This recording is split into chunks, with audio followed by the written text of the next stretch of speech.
Since 1968-69, the United States are a major deficit country.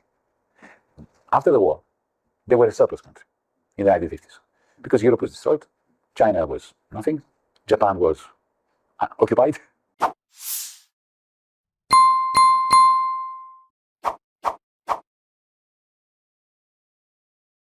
Right? Industry, the only industry in the world that produced magnificently was the American industry. They were producing cars, washing machines, aeroplanes, consumer goods, Coca-Cola, Marlboro cigarettes, everything that the world wanted, right? We all wanted the American jeans, the whole thing. So they were a surplus country, right? The great worry was, in 1948, 49, 50, how would they sell all this stuff? But this is similar to one of the worry that China has now. You have a lot of net exports which you rely on. How will you sell it? In the case of the United States was facing Europe and Japan that were destroyed. There was no money there. So what they did was they sent money.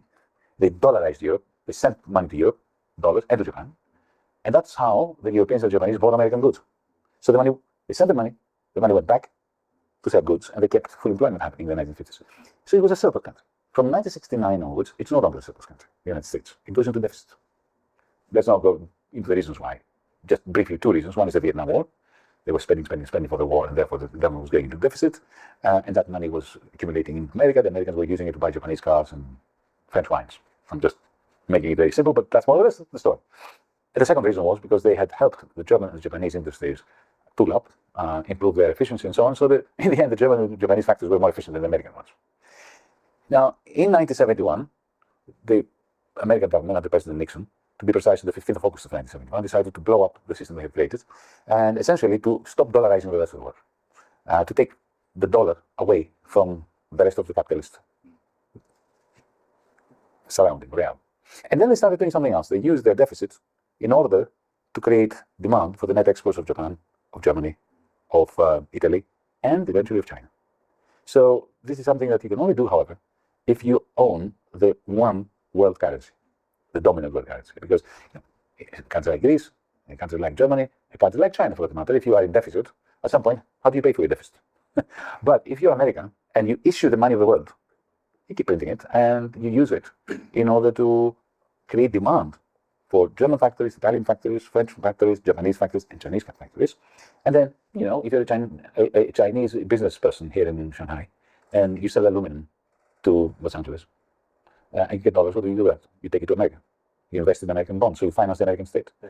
You buy real estate in California or in Miami, which is what happens still, as we speak. And you buy some shares in companies they allow you to buy because they don't allow you to buy a lot of companies, right?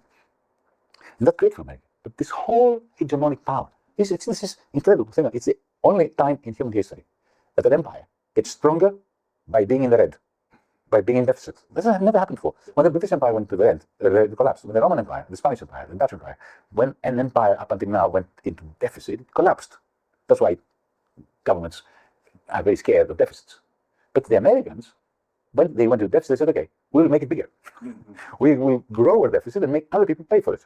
But that requires the monopoly of the monetary transaction system, which they have. Why am I saying all this? Because to understand the new Cold War, you have to understand the terror in the hearts and minds of officials in Washington that they will lose this monopoly over money, over the payment system, the international payment system.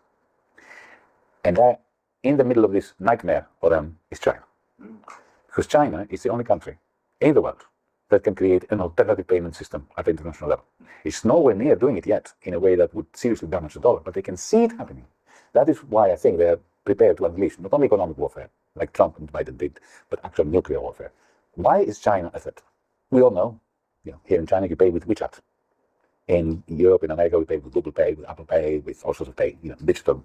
We know that the power to accumulate has shifted from diesel engines and railways to owning the algorithms. What I call cloud capital in my book, Techno-Feudalism. Which countries own cloud capital? To China and the United States, yes.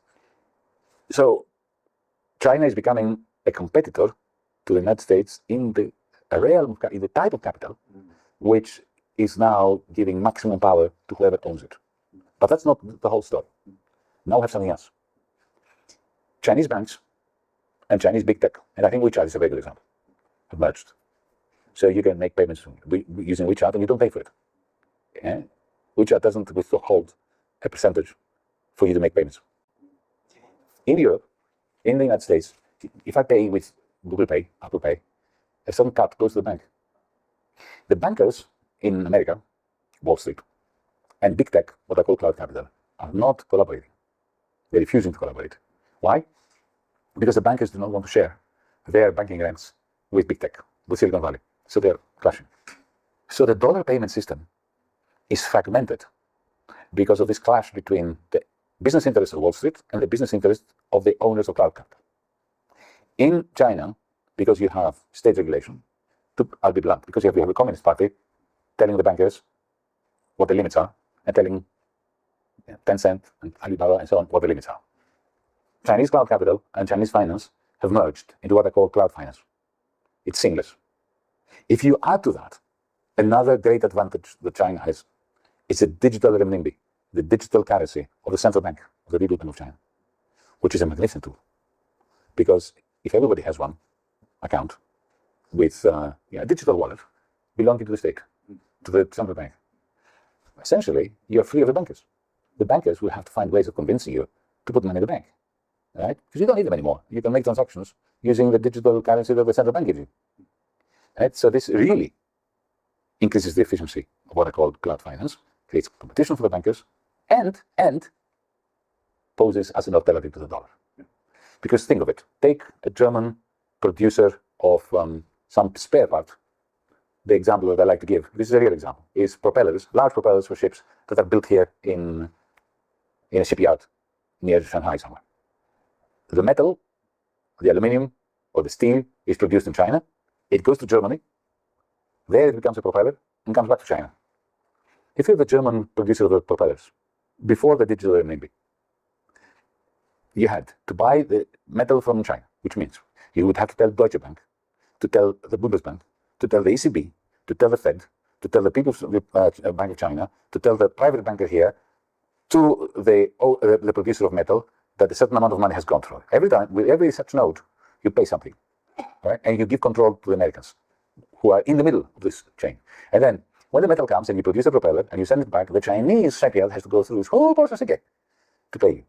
But with a digital account that the People's Bank of China produces, the German manufacturer can have an app also. It's not confined to Chinese citizens, right? And then you press one button, and you pay, and the shipyard pays another button and gets paid. Of course, in renminbi, not in dollars. As long as the German manufacturer has business with China, maybe wants to buy a Chinese electric vehicle or Chinese solar panels, then why use the dollar system? That is a clear and present danger to the hegemony of the United States. I mean, this is the reason why the new Cold War is being unleashed against China, because the Americans know, they're very smart people. They know that they are not hegemonic because they produce the best things. They don't produce anything anymore, right? They're very good with technology and with NVIDIA and so on, but even they don't produce the microchips. Taiwan produces them. So they know that the manufacturing sector of China is twice the size of the American, twice. So they know that if it comes to making things, they are not hegemonic. So why are they hegemonic? Not just the army, it's because they have the dollar as a monopoly. But they can see that the Chinese are now they've created a super highway for money. It's not used very much. It's like building a 5-lane highway with very few cars, very little money going up and down. Okay, only 1% goes through this. But the war in Ukraine has created interest for this Chinese superhighway of money by Russians, by Saudis. Because, let's say you're a Saudi and sheikh, right? And you have lots of oil money, petrodollars. You think the Americans confiscated $450 billion from the Russians. Well, maybe they won't like me to borrow, and maybe they will confiscate my dollars. So what you do is you don't put all your money in the Chinese superhighway, but you put some. You hedge your bets, right? The Americans see that, and suddenly they can see that their very old-fashioned, fragmented, backward payment system, which was the only one in the world, now has a superhighway competing with it. They are prepared to start a nuclear war to stop the shift, the transfer of funds, transactions from their highway to the Chinese superhighway, because they know that the moment that transfer takes place, then American hegemony is finished.